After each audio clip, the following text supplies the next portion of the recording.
Veľkolepé divadlo, odvážna myšlienka, ktorá opäť nabrala ostrejšie kontúry. Vláda Slovenskej republiky oficiálne podporí túto kandidatúru. Palec hore dnes v Poprade zdvihli aj regióny, olympijské a športové zväzy. Všetky náklady, ktoré bude mať štát, ak do toho pôjdeme, sa nepochybne vrátia cez rozvoj cestovného ruchu. Vôbec o tom nepochybujem. Neexistuje väčšie a masovejšie podujatie, ako sú olympijské hry. O tom, že je to veľká paráda, snad nikto nepochybuje. Otázne ale je, či to nie je pre Slovensko príliš veľké sústo.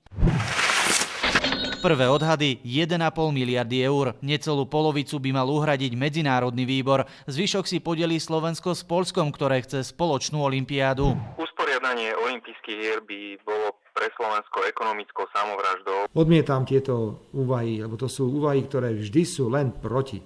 Len je to stále proti. Buďme trošku tak pozitívne naladení. Chceli sme usporiadať olympiádu sluchovo postihnutých, skončila sa fiaskom.